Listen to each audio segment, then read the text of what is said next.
고교학점제는 상관이 없어 하고 흘려보냈거든요. 그 생각이 잘못됐더라고요. 고교학점제가 없어지지 않을 거라고 생각해요. 더 발전됐으면 발전됐지.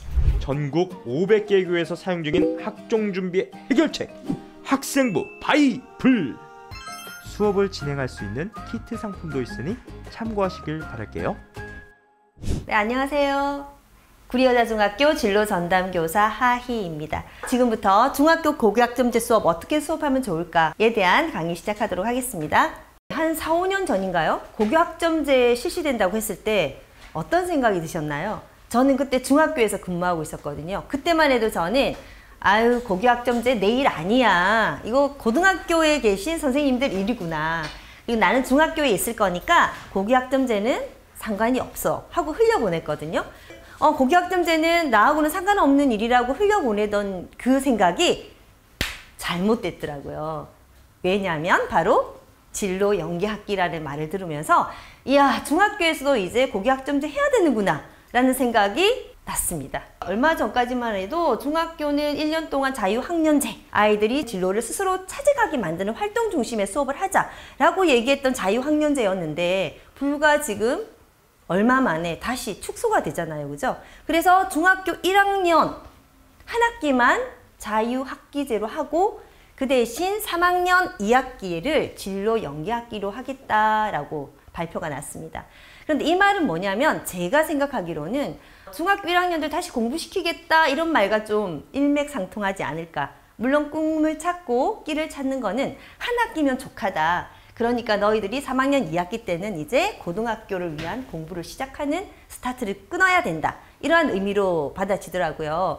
그래서 3학년 2학기 때 또 내용을 살펴보면 3학년 2학기 진로 연계 학기에는 고교 학점제와 고등학교 생활에 대한 이해, 그리고 진로, 이수, 경로 등에 대한 교육을 해라 라는 공문이 왔습니다.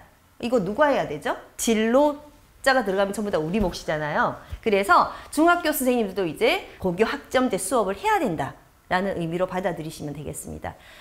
그렇다고 하면 진로 연계학기에 중학교에서 해야 되는 고등학교 교육과정은 우리 어느 정도까지 아이들에게 수업을 해야 되는가? 작년부터 3학년 2학기에 고교학점제 수업을 실제로 진행했습니다. 그 내용을 선생님들한테 이야기하고자 합니다. 그래서 오늘 제가 진행할 강의는 이런 순서로 하려고 해요. 첫 번째에서는 고교학점제에 대한 대략적인 이야기인데요. 사실은 고교학점제에 대한 전반적인 이야기는 지난주에 김강석 선생님께서 너무나도 자세히 해주셨기 때문에 거기에 대한 이야기를 좀 더 자세히 듣고 싶은 분은 그 강의를 한 번 더 들으시면 될 것 같고요. 저는 실질적으로 중학교에서 꼭 알아야 될 내용만 설명할 거고, 두 번째 파트에서 실제적인 제가 수업했던 학습지를 가지고 와서 선생님들과 함께 공유를 하고 남은 시간에 선생님들과 질문과 대답을 하는 그런 식으로 강의를 하려고 합니다. 기본 내용 알고 가셔야겠죠? 2-3이 아니라 3분의 2고요. 그 다음에 40%, 그 다음 192라는 숫자가 있습니다. 고교학점제에서 가장 키포인트가 되는 숫자거든요. 이 숫자와 함께 이 의미를 뒤에서 좀 더 살펴보도록 하겠습니다. 자, 정의입니다. 우리 정의 어디서 많이 봤죠? 어디서 봤어요? 자유학년제에서. 학생들의 적성과 흥미, 진로 찾기, 스스로 학업 설계해라, 자기주도적으로 뭔가를 노력해라, 이런 내용이 고교학점제의 정의에도 그대로 들어가 있습니다. 그죠? 학생들이 자신의 진로, 적성, 흥미에 따라서 원하는 과목을 다양하게 선택하고 이수해서 누적 학점이 192학점에 도달하면 졸업을 시키겠다. 이게 바로 고교학점제에 대한 정의죠. 이 표도 많이 보셨을 거예요. 근데 우리 기본적으로 이 표는 아시고 넘어가셔야 될 것 같습니다. 고교학점제 언제부터 시행되지? 지금 시행하고 있어요. 어디에서? 고등학교 1학년에서. 그러면 지금 고2는 고교학점제가 시행되는 게 아니라 학점 단위였죠. 그죠? 지금 2015 교육과정 적용되는 거하고 2022년도 교육과정이 적용되는 학년이 중학교에서 지금 나뉘어져 있어요. 그래서 이 표를 잘 이해하시면은 중3은 2015 교육과정, 그 다음에 중1, 2는 2022 교육과정에 적용을 받습니다. 그래서 중3과 중1, 2에 대학교 들어갈 때 입시 전형이 바뀌는 거예요. 그죠? 선택 과목도 바뀌어야 되고 평가도 바뀌고. 그래서 지금 우리가 올해 중학교 3학년 2학기에 고교학점제 수업을 할 때는 기존에 작년에 고등학교 1학년들이 했던 방식으로 그렇게 수업을 하시면 될 것 같습니다. 단계적 적용, 그 다음에 전면 적용이라는 것은 의미가 1학년, 2학년, 3학년 모든 학생들이 고교학점제 2022 교육과정으로 적용받는다. 그게 언제다? 2025년인 우리 지금 현재 중학교 2학년 학생이 고등학교 1학년이 되는 바로 그 시기입니다. 그러면 교육과정의 가장 큰 특징은 한마디로 얘기하면 이건 것 같아요. 배워야 할 양은 줄어들고 선택 과목의 수는 늘어난다. 자, 아이들의 입장에서는 좋죠. 선생님들의 입장에서는 어떨까요? 선생님들의 입장에서는 사실은 좀 힘든 면이 많죠. 왜냐하면 특히 뭐 탐구 과목 선생님들은 굉장히 힘들 거예요. 고등학교에서, 그죠? 근데 우리 중학교는 선생님들이 뭐 힘들고 힘들지 않은 그런 내용은 별로 해당하지 않은 것 같습니다. 그죠? 중학교에서는 선택 과목의 양이 늘어나는데 어떻게 하면 선택 과목을 더 늘릴 수 있느냐, 이게 지금 교육부에서 굉장히 고민하는 거거든요. 그러니까 웬만하면 학교에서 아이들이 원하는, 희망하는 교과목 많이 개설해라. 그래서 아이들이 힘들지 않게 우리 학교에서 배우도록 해라 라고 얘기합니다. 그러나 학교는 한정적인 공간, 한정적인 교사 수급 문제 때문에 이게 가능하지가 않죠. 그런 경우에는 다른 학교하고 연계해라. 우리 옆에 학교하고 같이 의논을 해서 소인수 과목이 나오면 함께 개설해서 다른 학교에 가서 배우게 해라. 자, 그 다음 요즘 온라인이 워낙에 잘 되어 있으니까 온라인을 통해서 이수하게 해라. 그리고 나서 지역사회에서 도서관이라던가 뭐 대학교에서 과목을 개설해서 지역교육기관에서 학생들을 배우게 해라. 이런 여러 가지 방법으로 과목을 많이 개설해서 여하튼 학생들의 과목 선택권을 보장해라. 이게 바로 고교학점제에서 강조하는 거거든요. 그러면은 우리 학교에서는 어떤 식으로 교육과정을 운영해야 되느냐, 고교학점제를. 일단 고등학교에서는 수강 신청을 받을 거예요. 그죠? 우리 대학교 때 수강 신청한 것처럼 받고, 그리고 가장 달라지는 게 평가. 평가를 할 때 이수를 하느냐 미이수를 하느냐에 따라서 학점을 취득하고 졸업을 하게 한다. 한 번 더 정리해 보겠습니다. 아까 말했던 3분의 2라는 것은 졸업을 시키되 192학점만 취득하면 졸업하는 게 아니라 두 가지 기준이 더 있어. 하나는 출석률이야. 과목 출석률이 3분의 2는 되어야 돼. 그리고 하나는 성취율이야. 성취율이 40%는 되어야 돼. 그래서 3분의 2, 40%를 충족한 학생들에 한해서 192학점을 취득하면 졸업을 시키겠어. 이 내용이 바로 고교학점제의 중요 내용이고요. 그럼 평가는 어떻게 변하냐? 지금 현행은 성취도 A, B, C, D, E로만 나와 있죠? 그런데 이제 향후 2025년에는 I가 생긴다는 거죠. 근데 I라는 말은 미수되니까 졸업을 시키지 않겠어 라는 말이 아니죠. 어떻게 하든지 다시 이수할 수 있는 방법을 학교에서 마련하겠어 라는 방법으로 생각하시면 될 것 같습니다. 이렇게 수업 과정이 바뀌고 수업 내용이 바뀌면 평가가 당연히 변해야 되는데요. 고등학교는 지금 현재 그죠? 상대적인 서열을 비교하는 상대평가가 이루어지고 있죠. 그런데 이제 고교학점제에서는 우리는 절대평가를 하겠다. 그래서 A, B, C, D, E로 우리가 완전히 변화시키겠다. 완전한 절대평가로 변화시켜야겠다. 라는 게 고교학점제의 취지인 것 같습니다. 그런데 이걸 현재의 성취평가하고 비교해보면 지금 고등학교 1학년들도 고교학점제에서 현재의 성취평가가 이루어지고 있잖아요. 그 성취평가가 이루어지고 있는 거는 공통과목하고 그럼 일반 선택과목에 한해서 지금 고1들은 공통과목은 고등학교 1학년 때 배우는 공통과목이거든요. 그 전부 다 석차 등급이 병기되고 있고, 그리고 일반 선택과목 2학년 때 이렇게 선택하거나 3학년 때 선택하는 일반 선택과목은 A, B, C, D, E 1등급에서 9등급까지 5단계 9등급제로 상대평가가 실시되고 있습니다. 그래서 성취도 평가와 함께 석차 등급을 병기하고 있는 게 지금 현재 고등학교고요. 그리고 진로 선택은 절대평가로 이루어지고 있습니다. 그래서 석차 등급 표기하지 않고 A, B, C로만 진로 선택을 평가하기 때문에 아이들이 진로 선택 과목을 선택할 때는 굉장히 좀 자유스럽고 불안하지 않고 즐겁게 선택하고 있다고 들었습니다. 그런데 지금 이게 중학교 2학년 때부터는 성취평가 자체가 또 바뀌죠. 지금 현재 중학교 2학년들은요, 거의 절대평가라고 해도 될 것 같은 게 공통과목만 석차 등급을 표기한다는데, 공통과목은 고등학교 1학년 때 배우는 교과목이잖아요. 그러니까 고등학교 1학년만 우리가 석차 등급을 표기하겠다. 그러면 2학년 때, 3학년 때 배우는, 지금 중학교 2학년은 선택과목 일반 선택, 융합 선택, 진로 선택 이렇게 세 개로 나뉘거든요. 그럼 얘네들은 우리는 석차 등급 표기하지 않겠다. 성취도만 표시하겠다. 정리해볼까요? 자, 2015 개정 교육과정은 지금 현 고1부터 학점제로 전환되면서 지금 현재 적용되고 있고요. 이제 2022 개정 교육과정은 지금 현재 중학교 2학년부터, 그러니까 오는 2025년부터 전면 시행될 예정입니다. 자, 그래서 지금 2015 교육과정하고 2022 교육과정이 많이 달라져요. 선택 과목 종류도 다르고 선택해야 되는 내용도 달라지고. 근데 이 중에서 가장 중요한 것이 2022 교육과정에는 융합선택이라는 과목이 생겨요. 지금은 일반 선택 과목과 진로 선택밖에 없잖아요. 근데 융합선택 과목을 나중에 그 과목을 보시면 알겠지만 융합선택 과목은 굉장히 좀 쉬운 내용이 있더라고요. 그 대신 진로 선택 과목에는 지금 현재 특목고에서 배우고 있는 과목들이 일반 교과, 일반 고등학교의 보통 교과로 들어오는 경우가 많이 있는 걸 보았습니다.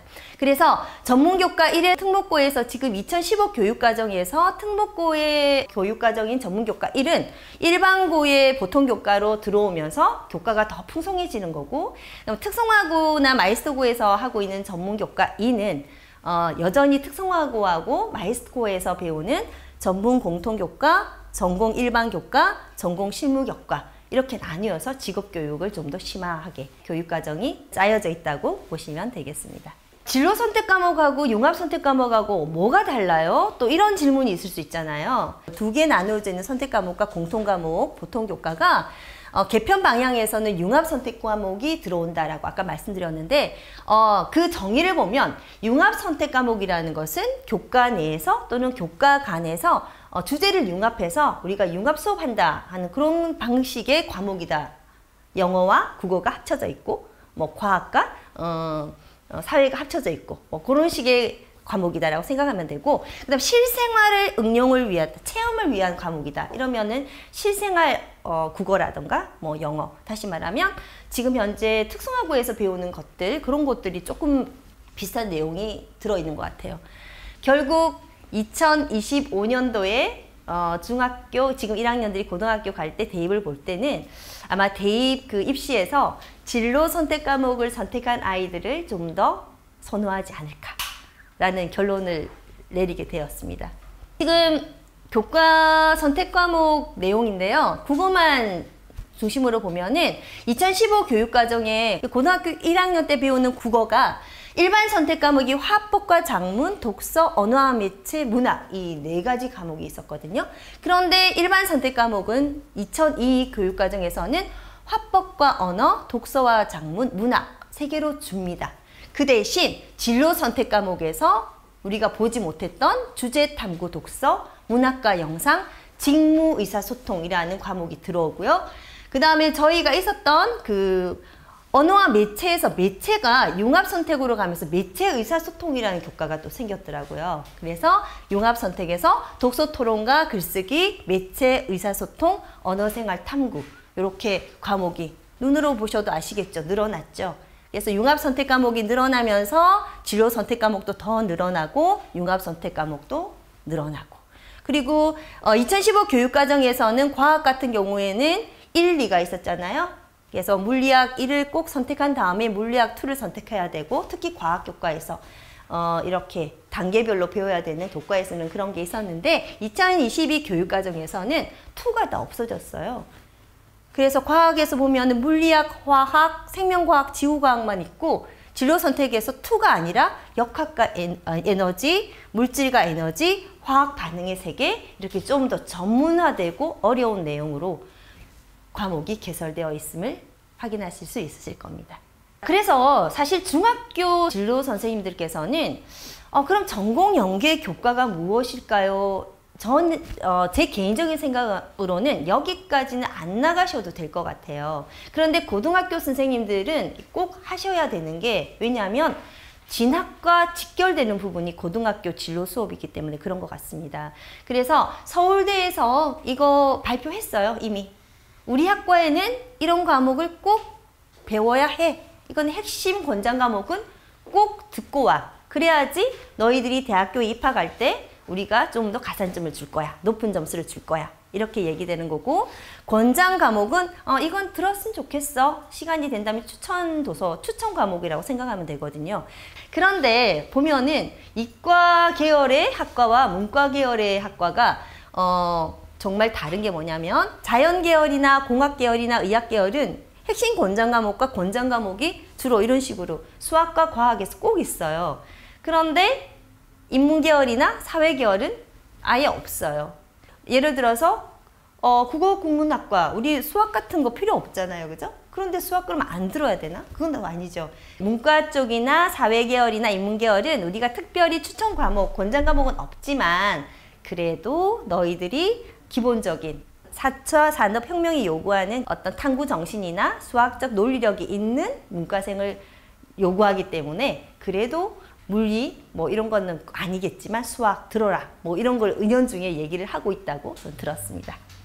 자, 그런데 이렇게 사실 고교학점제가 학교에서 이렇게 잘 정착되기 위해서는 사실 지금 현재 이 방법으로는 걱정하시는 분들이 굉장히 많습니다. 현실적인 우려. 일단 다양한 과목을 개설하라고 하는데 사실 학교는 인프라가 부족하죠.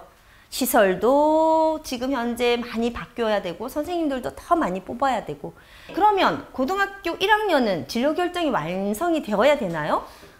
그럼 중3 때 이미 진로 결정이 다 되어야 되나요? 학생들은 진로 결정에 대한 부담이 있을 수밖에 없습니다. 그리고 아까 말씀드렸듯이 고2부터는 절대평가로 변하기 때문에 등급이 표시되지 않기 때문에 고등학교 1학년 내신이 가장 중요해지죠. 그럼 고등학교 1학년 때 열심히 공부해야 되는데 고등학교 1학년 때 성적을 잘 받지 못하는 아이들은 그럼 학교를 어떻게 다니려고 할까? 학교를 그만두지는 않을까? 그런 우려가 또 생기게 되고, 지금도 중학교 같은 경우도 뭐 자유학년제 이런 거 수업하다 보면 인기 있는 선생님 수업 막 따라가는 아이들이 많거든요. 그 수업을 들으려고 하고. 그런데 이제 이렇게 되면 선택 과목이 되면 선생님들의 인기도에 따른 수업이 편중화되지 않을까. 그리고 가장 중요한 거는 수능과의 연관성 문제입니다. 지금 수능은 절대평가가 아니잖아요. 상대평가잖아요. 그죠? 그런데 수업은 이렇게 하는데 결국은 우리 오지선다로 해서 아이들 뽑겠어. 지금 이렇게 얘기하고 있는 거거든요. 그러면은 수능도 바뀌어야 되지 않을까? 지금 발표한 거는 서술형, 논술형 수능을 조금 내겠다. 뭐 이렇게 발표는 되어 있습니다. 하지만 이게 채점은 누가 할 것인가? 거기까지 문제를 생각해 보야 되면은 고교학점제가 가지고 있는 문제가 많고, 그리고 지금은 우리가 단계적 적용이라고 그랬잖아요. 이 시기 동안에 이러한 문제점을 하나씩 고민해서 좀 더 나은 고교학점제를 완성하겠다라는 것이 교육부의 생각인 것 같습니다. 자, 이제 선생님들이 실질적으로 기다리고 계셨던 제가 했던 수업 내용을 학습지와 함께 공유하고자 합니다. 자, 그래서 고교학점제를 중학교에서 수업하기 위해서 저는 제일 먼저 자기 이해부터 시키고, 그 다음에 고교학점제에 대한 이해를 시키면서 내가 가고 싶은 고등학교 유형을 한번 찾아봐라. 왜 고등학교 유형을 찾는 거는 나의 진로와 굉장히 큰 관련이 있는 거거든요. 희망하는 고등학교 유형을 찾고, 그 다음에 대학교 계열과 학과도 한번 찾아볼래?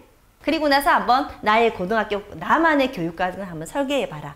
이런 식으로 수업을 진행을 했고요. 1차 시수업에서 들어가기 전에 아이들한테 이런 얘기하면 아이들은 이런 질문 꼭 하죠.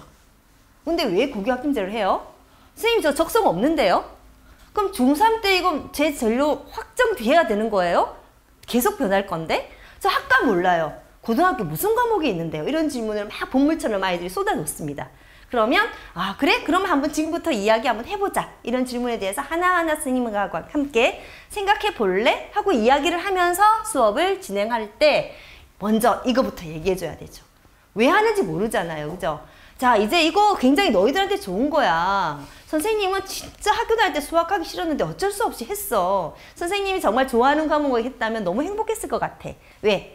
이제는 너희들 문제 해결 능력, 창의력, 융합적 사고 능력이 중요한 시대지. 4차 산업혁명 되면서 이제 너희들 더 이상 지식 필요 없어. 인공지능이 더 많은 지식을 가질 수 있을 거야. 그래서 고교학점제가 나온 거고, 이거는 너희들을 진로 개척 역량과 자기 주도적 학습 습관을 함양해주는 좋은 제도니까 너희들 한번 한번 해보자. 이렇게 얘기를 하면 아이들이 끄덕끄덕합니다. 세상이 많이 바뀐다는 걸 아이들이 스스로 이해하고 있기 때문에. 그리고 나서 이 얘기 꼭 해줘야 됩니다. 우리나라만 하는 거 아니야. 너희들이 아주 좋아하는 선진 교육을 가지고 있는 나라에서는 이미 하고 있어. 캐나다, 미국, 핀란드, 싱가포르, 영국도 하고 있다? 그러면서 하는 게 이를 얘기하죠. 미국은 무학년 제한. 1, 2, 3학년 없어. 근데 학점만 떼면 돼. 그런데 개설 강좌 수가 400개나 된대. 엄청나지? 필수 교과는 요것밖에 안 돼. 이런 얘기를 해줍니다. 우리나라하고 보면은 지금 현재 조금 차이 나는 게 필수 교과는 우리나라는 더 많고, 그죠? 선택할 수 있는 개설 강좌 수가 적었잖아요. 2015년 교육과정에서는. 외국의 고교학점제 운영을 하는 걸 보고 우리나라에서도 2022 교육과정에서는 더 많은 선택 과목을 정하고 아이들의 수업량을 줄인 것 같습니다. 자, 1차시 활동지입니다. 그런데 이전에 선생님들 이미 중학교 1학년 때 자기 이해 수업 많이 하셨잖아요. 그때 우리 커리어넷이나 워크넷 활용해서 적성 검사하고 흥미 검사하고 많이 했잖아요. 그러했던 학습지들을 파일에다가 다 모아놓게 하셨죠? 저는 그렇게 하고 있는데 그래서 그것을 가지고 와서 자기 자신에 대한 이해를 한번 이 수업 전에 다시 한번 요약을 하셔야 되거든요.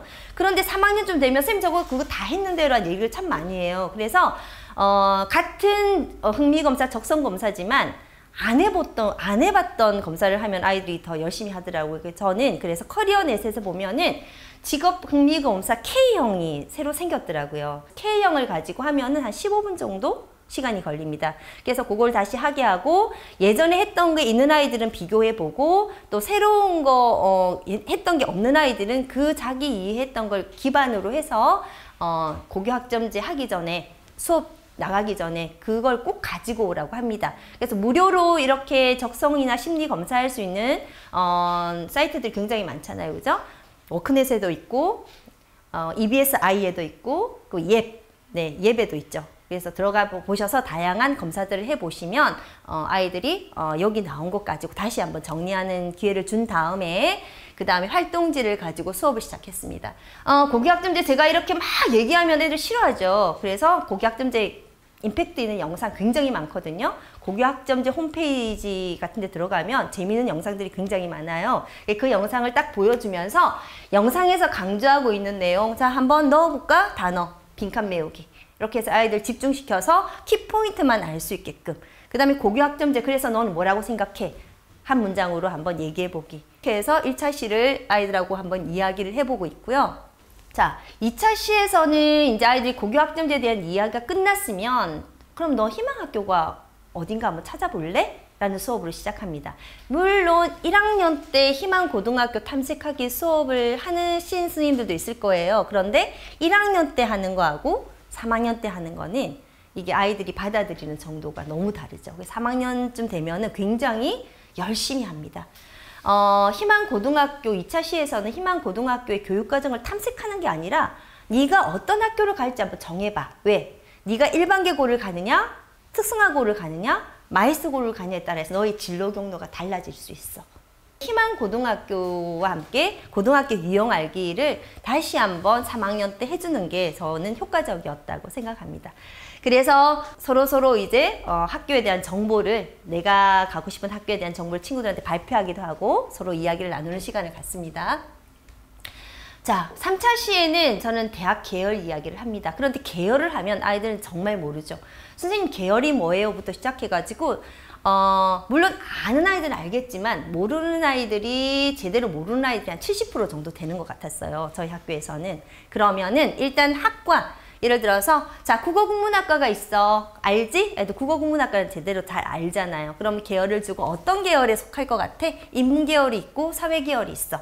계열을 설명하면 아이들이 잘 이거를 읽더라고요. 그래서 학과와 함께 계열을 함께 한번 대표적인 것만 훈련선에서 자, 그 다음에 4차 시에서 이제 교육과정 편제표를 한번 보는데, 이때 보는 교육과정 편제표는 뭐냐면, 내가 희망하는 학교의 교육과정 편제표는 아이들이 어려워해요. 아직까지 보기가. 그래서 일반계 고등학교의 보통교과 편제표가 나와 있는 게 있거든요. 그 다음에 전문교과 1, 2, 특성화고하고 마이스터고에서 배우는 교육과정 교과를 두고 아이들한테 자, 여기에서 한번 일반 선택 과목과 진로 선택 과목을 한번 써보자. 뭐만? 네가 공부하고 싶은 것만.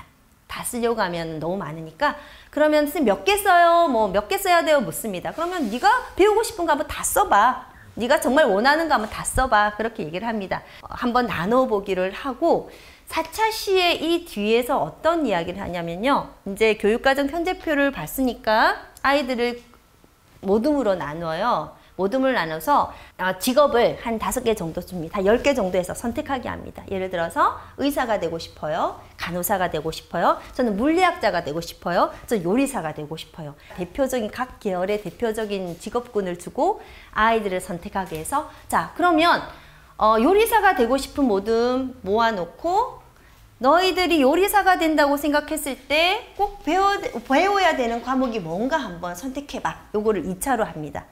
그러면 아이들이 저는 요리사가 될 거니까 뭘 배워야 될까 생각하면서 요리에 대해서는 세계의 문화를 알아야 되니까 문화, 사회와 문화도 해야 될 것 같고 뭐 식품과 관련되어 있으니까 화학도 해야 될 것 같고 뭐 애들이 막 씁니다. 그리고 나서 아이들이 자기네들이 선택했던 과목을 이제 친구들 앞에 발표하는 시간을 가지거든요. 그런데 이때는 과목을 얘들아 최소한 진로 선택 과목, 일반 선택 과목 합쳐서 10개 정도는 한번 너희들이 선택을 해봐 라고 이야기를 합니다.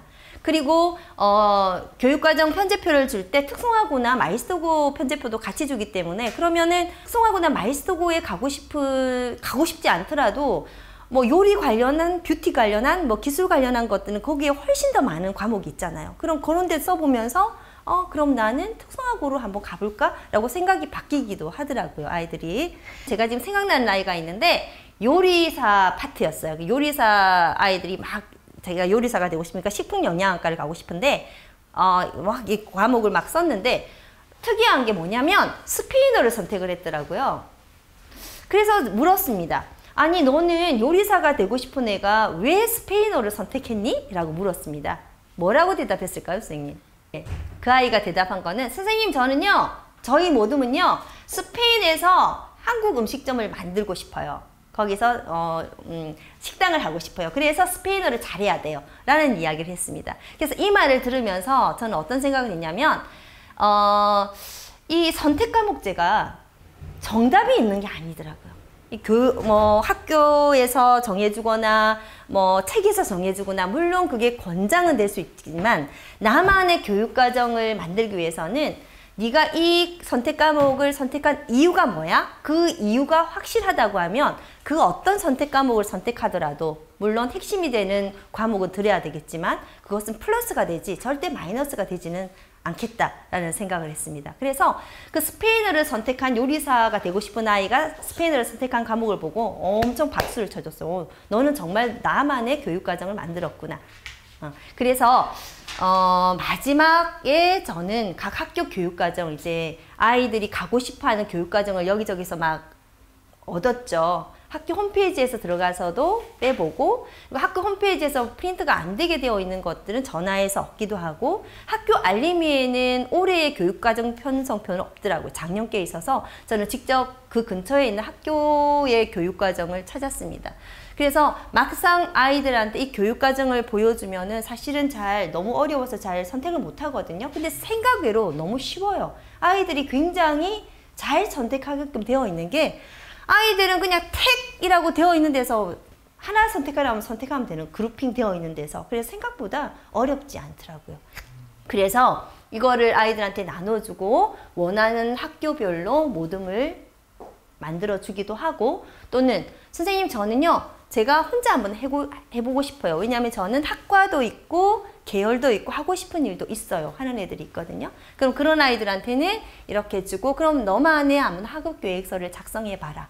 이렇게 학습지를 제공해서 나만의 교육과정 짜기를 하고 있습니다.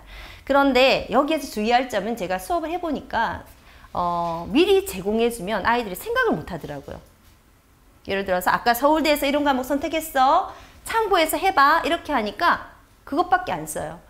그리고 자기가 선택하는 과목을 틀렸다고 생각하더라고요. 선생님 이거 선택하면 안 될 것 같아요. 이거 맞아요? 이렇게 나오더라고요. 그래서 아이들한테 선택 과목 학업 계획서 작성하라고 할 때는 그런 거 미리 제시하지 마시고 정말로 네가 한번 원하는 과목 그리고 네가 원하는 직업에서 필요한 것이 무엇인가 생각해보고 한번 해봐라 라고 얘기하는 게 아이들에게 훨씬 효과적이었던 것 같습니다.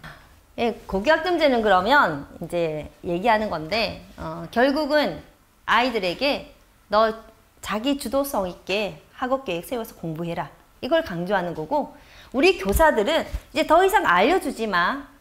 학생들의 성장을 지원하는 맞춤형 학습 전문가가 돼 코칭해 이거거든요. 그리고 학교는 너희들 너무 폐쇄되어 있어 지금까지 모든 환경이. 그러니까 폐쇄된 학습 환경에서 나와서 확대되고 좀 더 개방적인 학습 환경을 만들어 이것을 요구하는 거고 이거는 우리나라뿐만 아니라 앞으로의 교육과정 우리 교육체계에 나아갈 방향이라고 생각해요. 그래서 저는 고교학점제가 없어지지 않을 거라고 생각해요. 더 발전됐으면 발전됐지 정권이 바뀌었지만 계속되지 않을까라고 생각합니다. 그래서 선생님들이 참고할 자료는 너무 많아요. 고교학점제 홈페이지에 들어가면 고교학점제에 대한 정말 중요한 자료들 많고 동영상도 굉장히 많거든요. 동영상 굉장히 많죠. 그 다음에 이제 아이들이 학과를 굉장히 모르는데 이를 학과 모를 때 학과 바이블 상당한 도움이 되고요. 커리어넷에 들어가서 학과 정보를 통해서 아이들한테 수업을 하는 것도 굉장한 도움이 됩니다. 그리고 학과 카드도 있죠. 그죠? 이용하시면 되고 그리고 미리 보는 서울형 고교학점제 워크북 이런 경우에는 제가 방금 말씀하신 것처럼 이렇게 차시에 맞게 이렇게 수업할 수 있는 지도안이 나와 있더라고요. 그거 참고하셔도 되고 시중에 나와 있는 워크북을 참고하시면 선생님들이 좀 더 수월하게 교육과정 고교학점제 수업을 하실 수 있을 것 같습니다. 마지막으로 제가 선생님들한테 전해주고 싶은 거는 선생님들 행복하신가요? 행복하셔야 됩니다. 우리가 행복해야지 수업 듣는 아이들이 행복하거든요. 그런데 사실 우리는 진로 전담 교사로 불리잖아요, 학교에서. 그런데 우리 전공 과정명은 진로 진학 상담 교사입니다. 결국 진로 교사지만 진학과 뗄 수가 없거든요. 그래서 지금 고등학교에서는 사실 진학 중심의 진로 교육이 이루어지고 있는 게 사실인데 우리 중학교에서는 대입하고는 사실 좀 동떨어져 있다고 생각하실 수 있잖아요. 그런데 어느 정도 진학에 대한 선생님들이 기본 지식이 있어야지 진로 상담이라던가 진로 교육이 우리 고교학점제 교육도 마찬가지고 조금 할 수 있지 않을까.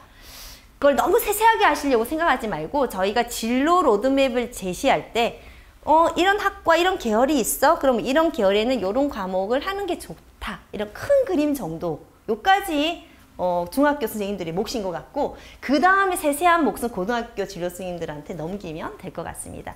그래서 정확한 우리 진로교사는 아이들에게 답을 주지 말고 모든 답은 학생들 안에 아이들이 스스로 이야기하고 스스로 답을 찾게 하고 진로교과서는 그것을 아이들의 속에 있는 그 역량을 이끌어내는 역할을 하는 게 우리 교사의 역할이고 행복한 진로교사가 될 수 있는 지름길이 아닌가 생각합니다. 자, 마지막입니다.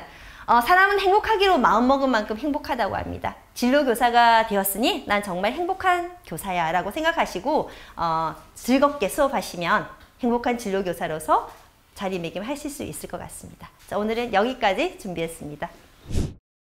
조별로 수업을 하신다고 했었잖아요. 네네. 그때 학과 바이블을 이제 나눠서 진행을 네. 하시는다고 했었는데 그 학과 바이블을 그 조별로 몇 권 정도를 좀 분배하시는지. 조별로 한 권 정도 주면 될 것 같거든요. 그래서 아이들 학과 바이블도 주지만 요즘 탭도 있으니까 함께 찾고 책 한 권 주고 탭을 활용해서 커리어넷 들어가서 학과 찾고 하면은 모둠 저 같은 경우는 4명씩 5모둠 6모둠 정도 만들어서 아이들이 함께 하게 하면은 교육과정 사실 학교 교육과정 분석하는 게 좀 어렵거든요. 그런데 모르는 아이들 서로 가르쳐 주면서 하니까 그 한 모둠이 하는 게 개인적으로 하는 것보다 좀 더 효과적이었던 것 같습니다. 그러면은 지금 한 5차시 정도의 네, 수업을 네. 요구를 하시는 거잖아요. 네, 네, 그죠? 네. 이 오차시 수업을 몇 월 정도에 좀 진행을 하시는지. 이거 2학기 때 하죠. 2학기 때? 네, 2학기 때 하시는데 여기서 자기 이해라든가 고등학교 유형 알기 같은 경우 1학기 때 빼도 되고요.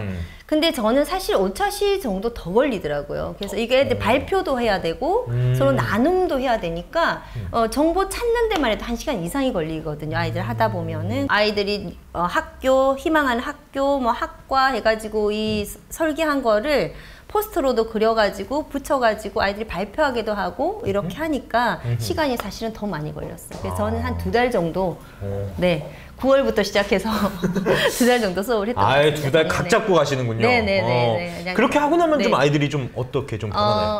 수업하기 전과 후에 좀 변화점. 그러면은 일단은 고등학교 희망학교가 변한 아이들이 있고 그리고 고교 학점제를 이제는 좀 만만하게 생각해요.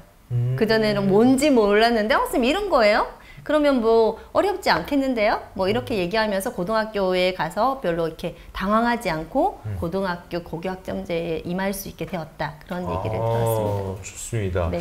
좀 개인적으로 좀 궁금하기도 했었던 건데 학부모님들은 좀 어떤 반응이셨어요? 구리여자 중학교의 학부모님들은 고교 학점제에 대해서? 학부모님들은 중학생들도 대입하고 바로 영어를 시키죠. 우리 아이는 이 학과를 되는데 그럼 어떤 과목을 선택해야 되느냐 막 이런 건데 작년까지만 해도 코로나가 많이 심했었잖아요. 그렇죠. 그래서 학부모님들이 뭐 개인적으로는 연락하지만 단체적으로 학부모에서 뭔가 요구하진 않은데 올해는 요구하시더라고요. 그래서 다다음 주에 학교에서 학부모 대상으로 또 고교 학점제 수업을 설명을 또 해줘야 되는 그런 분위기군요. 네. 티트님이 좀 질문을 주셨는데 꿈이 없어요 혹은 학업 성취도가 낮은 아이들은 진로검사 결과를 바탕으로 고교학점제 선택을 하면 된다는 말씀이시지요? 라고 질문을 주셨네요. 네네. 꿈이 없다고 생각하고 좀 뭐 해야 될지 모르겠어요 라고 생각한 아이는 뭐 그래도 하나 만들어봐 이렇게 하지 마시고 그럼 객관적으로는 한번 알아보자. 그래서 심리검사는 객관적이잖아요. 여기 나온 거 가지고 네가 해봐. 여기 나온 직업 중에서 그 커리어넷의 흥미검사 K형 보면은 굉장히 이렇게 관심 있는 영역 직업군 해서 쫙 나와요. 그래서 그거 중에서 하나 골라봐 하면 아이들이 골라서 그 직업과 관련 있는 계열, 그 계열에서 학과 한번 찾아보고 거기에 맞게 교육과정을 한번 설계해봐 이렇게. 그럼 사실은 일단은 해봐 또 좀 되겠네요. 네네네. 네. 맞습니다. 예. 그 사전 질문 중에서 혹시 요거는 좀 답변을 해야겠다라고 하는 게 혹시 있었을까요? 고교 학점제를 대비해서 중학교 때 아이들이 해야 할 일, 뭐 중학교 때는 고등학교와 어떤 게 달라요? 뭐 고교 학점제는 앞으로 어느 정도 지속될까요? 뭐 이런 질문들이 많더라고요. 그래서 아까 제가 대답을 한다고 했는데 중학교 안에서 고교 학점제에 대한 수업을 하는 거는 저는 고등학교 진로 선생님이 고교 학점제 수업하는 거에 절반 정도만 하면 된다고 생각하거든요. 각 학교, 뭐 대학교 뭐 안내서 주면서 여기서 막 비교하게 해서 너가 정말 뭐 스토리를 만들어서 학생부에 뭔가를 만들게 해봐. 이게 아니라 너의 흥미와 적성을 찾아서 네가 계열 찾아서 학과 정도 해서 한번 맞는 거 한번 그림만 그려볼래? 요 정도. 그러니까 저희는 좀 간단하고 좀 더 폭넓게 가면은 꼭 대입에 초점을 두지 않더라도 우리는 꿈과 적성과 흥미를 찾아주면 중학교 선생님의 진로 교육은 성공했다고 저는 생각합니다. 맞아요. 저번에 그 고등학교 편에서 김광석 선생님도 그 흥미와 적성을 찾아오는 것만으로도 여기에서 이제 고교학점 설계나 그 고등학교에서 사이드에서 할 때 훨씬 수월하다라는 이야기도 또 해주셨던 것 같아요. 네. 혹시나 마지막으로 이제 또 선생님들께 해주고 싶은 말씀이 있으시다면 해주고 마무리를 좀 해야 될 것 같습니다. 네. 사실 저도 처음에 고교학점제란 말 들었을 때 되게 막막했거든요. 뭘 가르쳐야 될지도 모르겠고 중학교에서 뭘 해야 될지도 모르겠고 그런데 아무도 우리에게 먼저 가르쳐주지 않아요. 우리가 찾지 않으면. 그죠? 그래서 우리 그 중학교 저보다 더 많은 경력이 있으신 선배 스님들도 있으시고 올해 갓 이제 진로교사로 입문한 우리 새내기 진로교사님도 있겠지만 저는 스스로 찾지 않으면 어느 누구도 나한테 가르쳐주지 않는다. 오늘 티타임에 오신 선생님들처럼 이렇게 계속 궁금한 거 찾고 또 공부해보고 그리고 나의 진로교사로서의 정체성을 찾고 행복한 진로교사가 되기 위해서 계속 지금처럼 하신다면 누구나 다 저보다 훨씬 더 능가하는 그런 선생님이 되실 수 있을 것이라 생각합니다. 네, 지금까지 하이 선생님이었습니다. 감사합니다. 감사합니다. 네.